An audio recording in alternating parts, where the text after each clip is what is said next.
या देवी सर्वभूतेषु शक्ति रूपेण संस्थिता नमस्तस्ये नमस्तस्ये नमस्तस्ये नमो नमः। नमस्कार, आप देख रहे हैं न्यूज़ 21 और मैं हूं आपके साथ योगिता शर्मा। हमारे इस खास पेशकश दिव्य दर्शन में सभी दर्शकों का बहुत स्वागत है। देखिए, यूं तो गुलाबी नगर पुराने किले, पुराने मंदिरों के लिए काफी प्रसिद्ध है। यहाँ पर जो है इतिहास के पन्नों के भूगर्भ से पुराने किले और बावड़ियों का प्रचार जो आज भी देखने को मिलता है। और इसी के मद्देनजर आज हम निकले हैं गुलाबी नगर, जहाँ पर हम आपको एक ऐसे मंदिर के दर्शन करवा रहे हैं जो कि पहाड़ियों के बीच में स्थित है। जी हाँ, ये माँ का वो दरबार है जिसके दर्शन करने के लिए आपको जम्मू के वैष्णो देवी मंदिर जाने की कोई जरूरत नहीं है। यहाँ पे माँ वैष्णो देवी साक्षात विराजमान है। ये मंदिर है आमेर से कुछ पहले प्रभातपुरी की गुफा में। तो चलिए समय की नजाकत को समझते हैं और सीधे लिए चलते हैं माँ के उस दरबार में, जहाँ सुबह से शाम तक नवरात्र के इस पावन महीने में हजारों भक्तों के सर नतमस्तक होते हैं।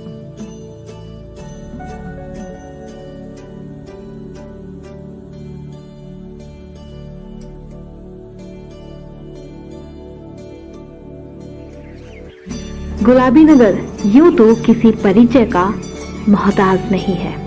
ऐसे में प्रसिद्ध है वह प्राचीन इमारतें, बावड़ियां और ऐतिहासिक मंदिर, जिनकी गूंज आज भी इतिहास के पन्नों में सुनाई देती है। और ऐसा ही एक अनूठा मंदिर है गुलाबी नगर के आमेर में। जी हाँ, प्रभातपुरी की गुफा में प्राचीन मंदिर स्थित है, जहाँ भक्त आते तो खाली झोली लेकर हैं, लेकिन जब वो जाते हैं तो उनकी झोलियाँ खाली नहीं रहती हैं। जी हाँ, हम बात कर रहे हैं वैष्णो देवी माँ के मंदिर की, जिसके लिए आपको जम्मू जाने की बिल्कुल भी जरूरत नहीं है। यह मंदिर काफी प्राचीन और अनूठी है इसकी मान्यता। गुफाओं की तलहटियों में बसा हुआ ये मंदिर अपने आप में बहुत से रोचक तथ्यों को लेकर इतिहास को दर्शाता है। और यहाँ पर माँ वैष्णो देवी के अलावा हनुमान जी का मंदिर और भैरव जी का मंदिर, और इसी के साथ यहाँ पर मौजूद है महादेव जी का भी अनूठा मंदिर।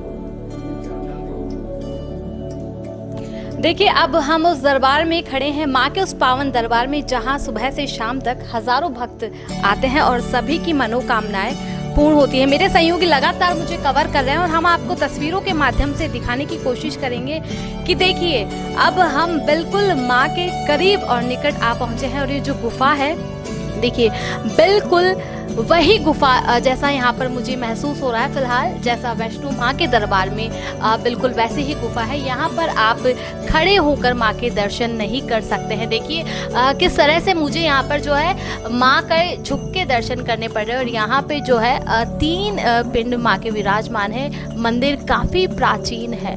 देखिए, बहुत ही खूबसूरत ये मंदिर है और बिल्कुल ठीक वैसा ही ये मंदिर है जैसा कि माँ वैष्णो का दरबार है। तो आपको अगर जब भी माँ वैष्णो के दर्शन करने हैं तो आप इस मंदिर में ज़रूर आए, क्योंकि कहा जाता है कि ये मंदिर काफ़ी प्राचीन है और यहाँ पर भक्तों की मनोकामनाएं पूर्ण होती है। मेरे सहयोगी आपको लगातार तस्वीरों में दिखा रहे हैं कि देखिए, माँ के जस्ट पास में यहाँ पर जो धूणा जिसे कहते हैं, ये 24 घंटे जो यहाँ पर रहता है, इसको प्रसाद के तौर पर लोग ग्रहण भी करते हैं। और लोगों का ऐसा मानना है कि ये माँ का सच्चा दरबार है।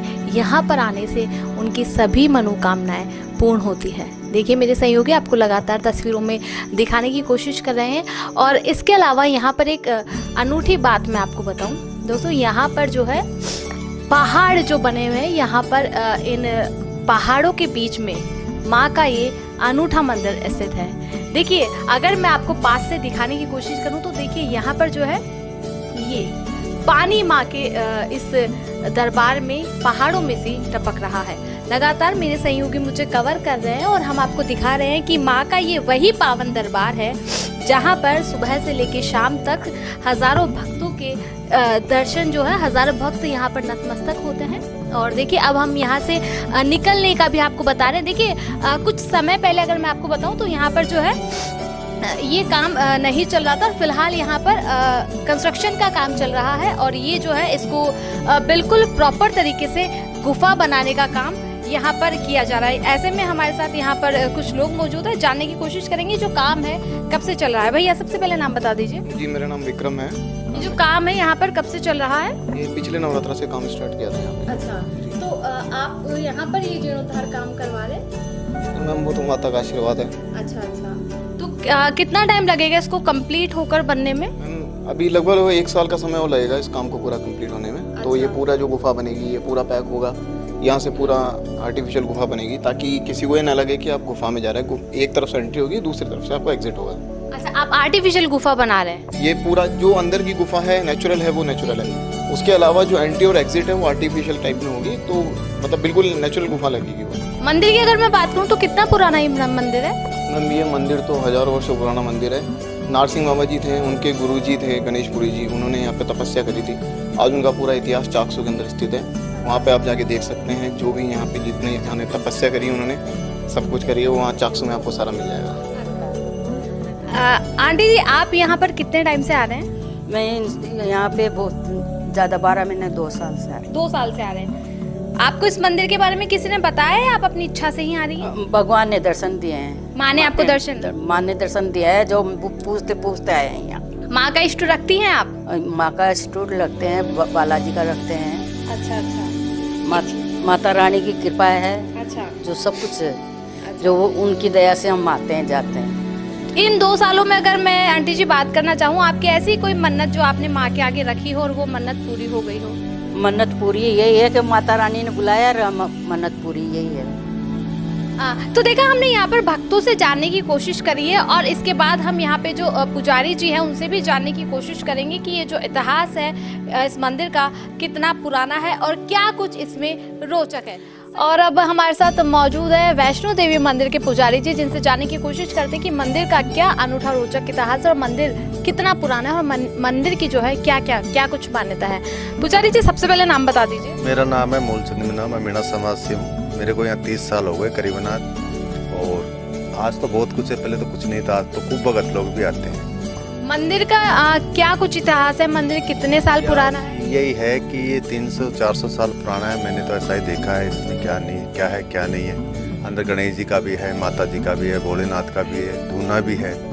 और ये तपोभूमि है प्राचीन टाइम की, राजा महाराजाओं के टाइम पे। जैसे प्रभातपुरी जी हैं, इनसे पहले भी कोई संत वगैरह थे।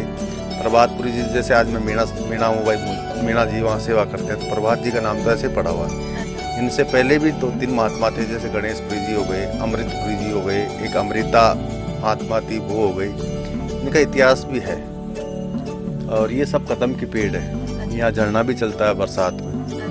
और यहाँ भी भोलेनाथ का स्थान था प्राचीन टाइम पे, नीलम का शिवलिंग था, दोबारा स्थापना कराई गई। ये जो देखिए यहाँ पर एक अनूठी बात हमको जानने को मिली है कि जस्ट जो हमारे पीछे जो शिवलिंग है, यहाँ पर किसी टाइम पे नीलम का शिवलिंग हुआ करता था, जैसा कि पंडित जी ने हमें बताया, लेकिन उसे चुरा लिया गया। तो पंडित जी ये फिर दोबारा कब स्थापित किया गया? ये 2008 में। अच्छा, 2008 में दोबारा स्थापना की थी 21 जोड़ों के साथ में, अन्नाथा जी महाराज के सानिध्य में। पंडित जी अगर मैं माँ के भोग की, प्रसाद की और उनकी पोशाक वगैरह की बात करूँ तो किस तरह से क्या कुछ रहता है? पोशाक हम इसके नाप की सिलवाते हैं। भोग तो सुबह शाम लगता है, पंचमेवा का भी लग जाए, बर्फी का भी लग जाए, नारियल पानी का भी लग जाए, भोग तो सभी लगते हैं। और आरती वगैरह, शयन आरती, क्योंकि जो मंदिर होते हैं उनमें 3 या 4 टाइम आरती होती है, तो आप माँ को किस तरह टाइम शयन करा? हम तो सुबह शाम दिया बत्ती करते हैं, आरती करते हैं। चूंकि नवरात्र का महीना चल रहा है तो ऐसे में भक्तों का आना जाना क्या लगा रहता है? पब्लिक आती रहती है, जाती रहती है, काफ़ी लोग आते हैं। जब अब सप्तमी से तो काफ़ी पब्लिक आएगी। कल भी कम से कम 400 से 500 लोग आए थे और अभी भी 1-1, 2-2 करके आ रहे हैं। आपको अमूमन यहाँ पर कितना समय हो गया पूजा सेवा करते हुए? पूजा सेवा करते हुए मेरे को करीबन 30 साल हो गए। तो आप यहीं पे इस मंदिर में ही रहते हैं? यहाँ मंदिर में रहता हूँ। तो देखा आपने, ये थे हमारे साथ वैष्णो देवी मंदिर के पुजारी जी, जिन्होंने हमारे साथ माँ का जो इतिहास है वो भी साझा किया है। और जिस हमारे पीछे जो शिवलिंग है, जहाँ पर किसी समय पे नीलम का शिवलिंग हुआ करता था, इस तरह की रोचक जानकारी साझा की। यहाँ जो महादेव का मंदिर स्थित है उसका भी एक अनूठा इतिहास है। ऐसा माना जाता है कि किसी समय पर यहाँ पर नीलम का शिवलिंग हुआ करता था, लेकिन नीलम का शिवलिंग वहाँ से किसी ने चुरा लिया। उसके बाद यहाँ पर पत्थर के शिवलिंग की स्थापना की गई है। इसी के साथ एक छोटा सा मंदिर है भैरवनाथ बाबा का। इस मंदिर के बारे में कहा जाता है कि महिलाओं को अगर संतान नहीं होती है तो यहाँ पर आकर भैरव जी को रोट का भोग लगाने से संतान प्राप्ति होती है और उनकी मनोकामनाएं पूरी होती है।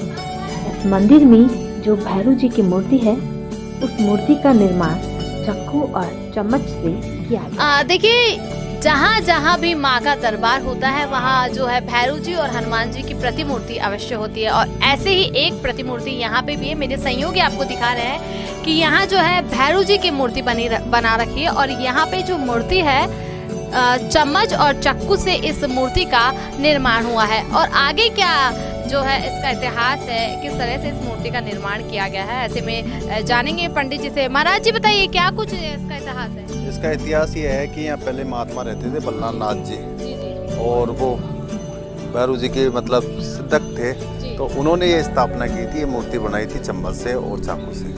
तो इस मूर्ति की क्या मान्यता है? इसकी मान्यता ये है कि ये साथ साथ इनका आशीर्वाद है, लोगों के काम भी होते हैं और इन मतलब तत्काल भैरव जी का स्थापना की गई। इन भैरव जी को किस तरह का क्या कुछ भोग लगता है?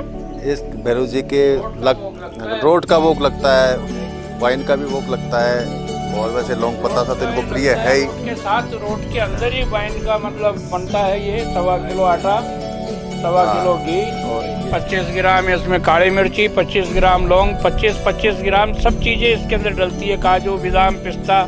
फिर वो जब रोट तैयार होता है उसके बाद परात में लेके गोला बनाया जाता है, उसके बीच में दारू लगती है, फिर काले कपड़े से ढक के फिर बाबा के भोग लगता है। ये भोग तो लौंग पता सा हर आम आदमी दे सकता है, बाकी लौंग पता से भी जो राजी है। कभी कभी जिसका कोई काम होता है वो लगाता है, प्रसन्न हो जाए उसी से लेता है। हर किसी के बस का सौदा भी नहीं है। तो देखा आपने, ये था भैरव जी का स्थान। अब इसके बाद हम हमारे इस दिव्य दर्शन पेशकश में आपको जयपुर के उन तमाम मंदिरों के दर्शन करवाएंगे। तब तक बने रहिए News 21 के साथ। इजाजत दीजिए, नमस्कार।